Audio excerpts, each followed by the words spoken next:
Congo, Congo nde mboka, mboka ngo mokengeli koi, mboka ngo mokengeli léopard.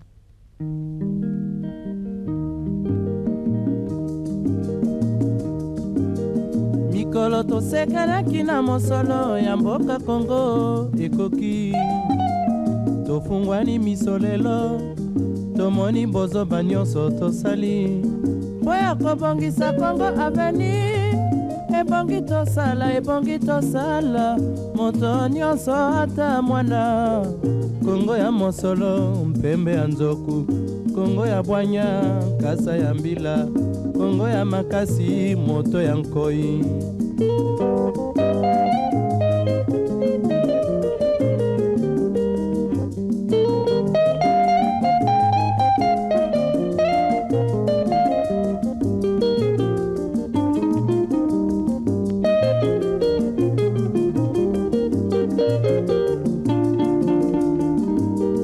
Mikolo tosekanaki na mosolo ya mboka Congo ekoki, tofungwani misolelo, tomoni bozoba nyonso tosali mpo ya kobongisa Congo Avenir. Mikolo tosekanaki na mosolo ya mboka Congo ekoki, tofungwani misolelo, tomoni bozoba nyonso tosali mpo ya kobongisa Congo Avenir. Ebongi tosala moto nyonso ata mwana. Congo ya mosolo mpembe ya nzoku, Congo ya bwanya kasa ya mbila, Congo ya makasi moto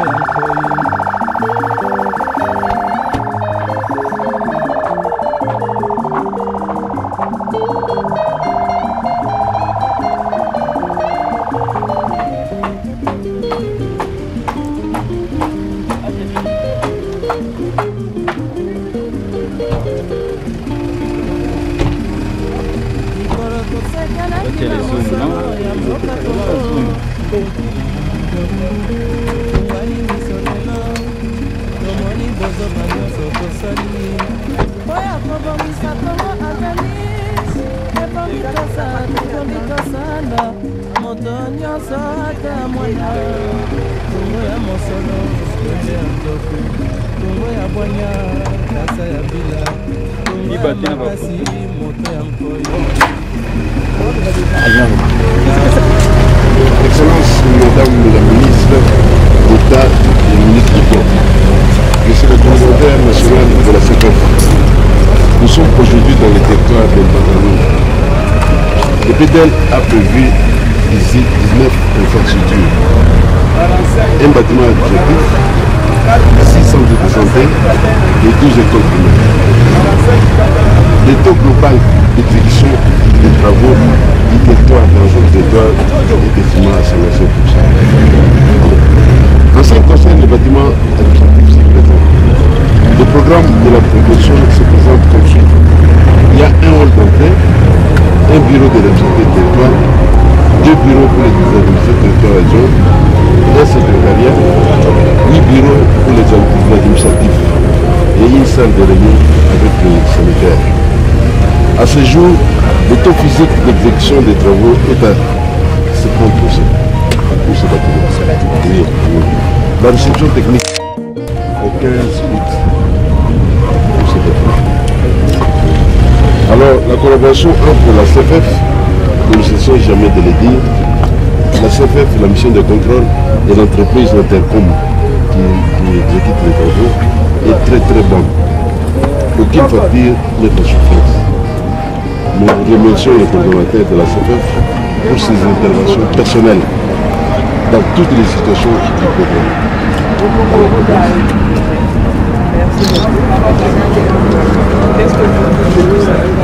Bon, tu sais, par rapport à tout ce qu'il a dit là, parce que j'ai sillonné aussi voir les actions, les travaux. Comme il a dit, dans l'ensemble, 55%, ça, j'avoue. Dans l'ensemble de 55 ans, il n'y a pas de chantier qui sont Ok, Je suis passé presque dans tous les chantiers, et même avec les informations que j'ai reçues, les différents points, il y a la même évolution. ok. Et quand vous dites que la réception technique se fait le 15 août, c'est en retard ou bien c'est ce qui était prévu? Bon, ce qui était prévu, c'est le 31 juillet. Alors, il y a des bâtiments au 15. Au 15, c'est pour prendre quand même la marge compte tenu de... Maintenant, vu l'exécution à mi-parcours, satisfaisant parce qu'on voit d'abord l'effort, on récompense l'effort. D'accord. Je pense qu'on peut leur accorder 15 jours. nyonso ata mwana kongo ya mosolo mpembe ya nzoku kongo ya bwanya nkasa ya mbila kongo ya makasi moto ya nkoi kongo nde mboka kongo mboka ya bankoko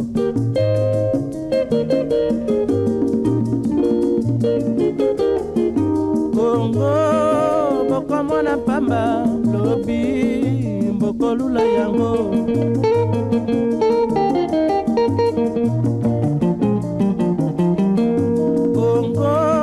kongo ya Afrika kongo mboka ya kitoko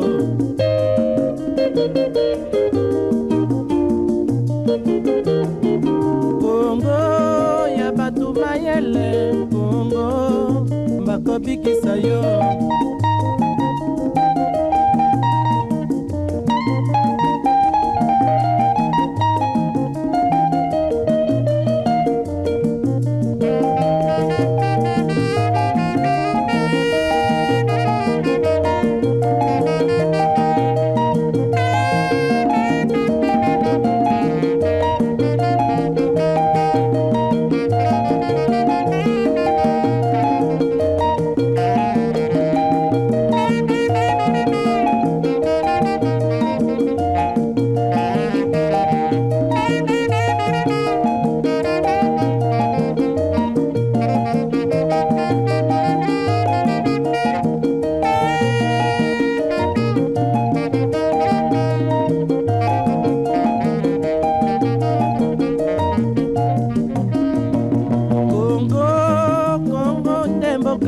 kongo mboka ya bankoko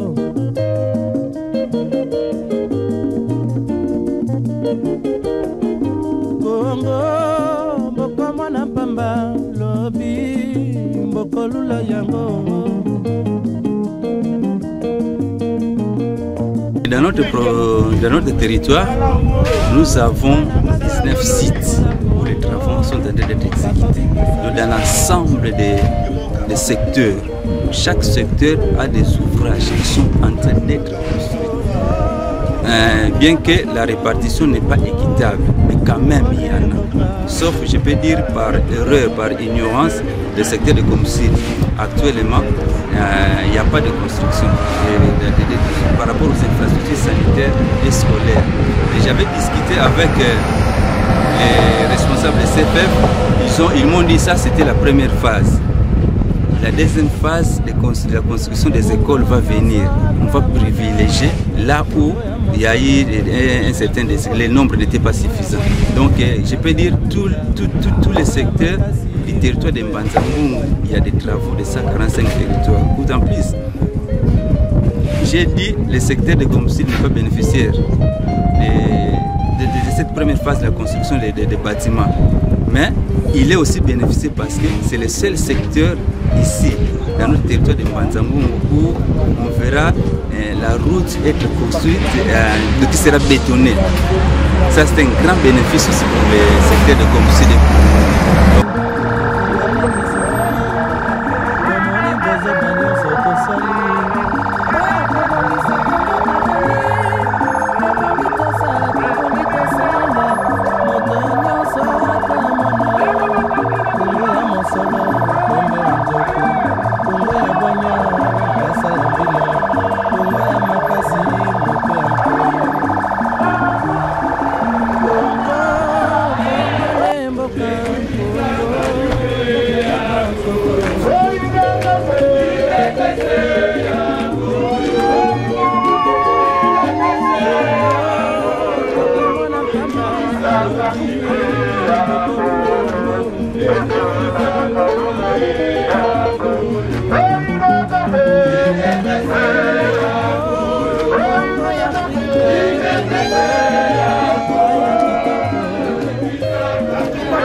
Awa mokonzi ya mboka mutatindi ngana ya kotala makambo ndenge ezosala mokonzi ya mboka ndani Félix Antoine Tshisekedi bino nyonso toboyebi ke tobandaki na idée na ye gouvernement et mettre en place programme de développement de 145 territoires tobengi PDL 145 territoires mosala ebandi mais moi mikakatano moke ezali mpe ezomonana donc nga moko na ye mpo natala mosala yango eza ndenge nini na baconstat oyo nga nasali banda nauti na mwanda nasali sekebanza nasali mukula natelemi mpe na songololo na kati territoire songololo na kimpese nde lelo na mpe na ekomi na mbanza ngungu misalama partout ebandi bien sauf bino kutu boza na chance côté na bino awa misala ekomi plus ou moins 56% d'exécution physique mais net na kimpese eza peza mawa mingi mosala ezotala mabia donc ndenge toye tozwi mpe bamesure tolobaki tozwa baentreprise locale pour basala misala c'est vrai entreprise locale ça veut dire entreprise congolaise parce que c'est la passation de marché mais bamisusu basali mosala ndenge ezengeli te alors yango wana badécision mpe ezozwela bango donc il faut boyeba soki ozwi mosala ya l'état il faut ça la monde ndenge sengeli parce que mbongo l'état ezotia eza pour la population eza pour la donc misala wana il faut tokende nango ntina suka tobandi na babâtiment lelo tozosala bâtiment administratif pour na territoire baécole na bacentre de santé l'air tokolonga wana tolingi mpe kobanda na baroute de dessert agricole mpo toyebi ke banzela eza eloko ya motuya mpo na population soki nzela eza te moyen bozwa ata bosali bilanga moyen bomema biloko na bino eza te donc tozoperdre biloko ezopola eza esengo te donc tozosala mpe banzela après tokoleka na étape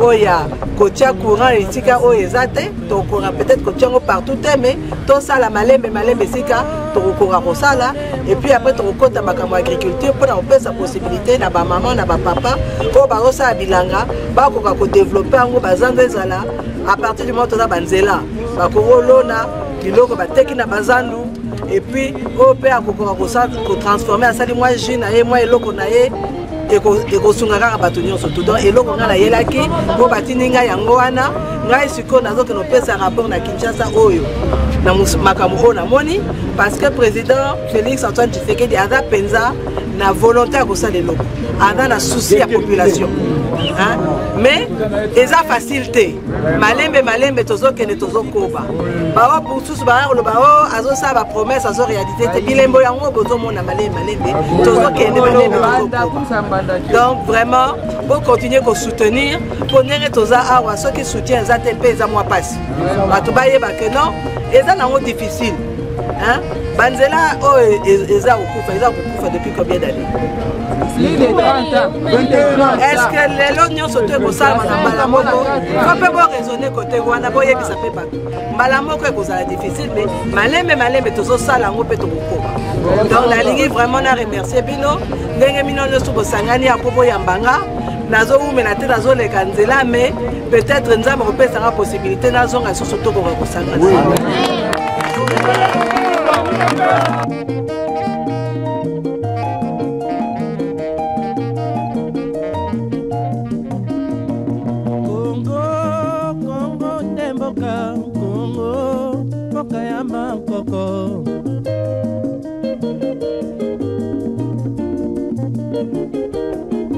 Kongo, mboko mwana pamba, lobi, mboko lula yango.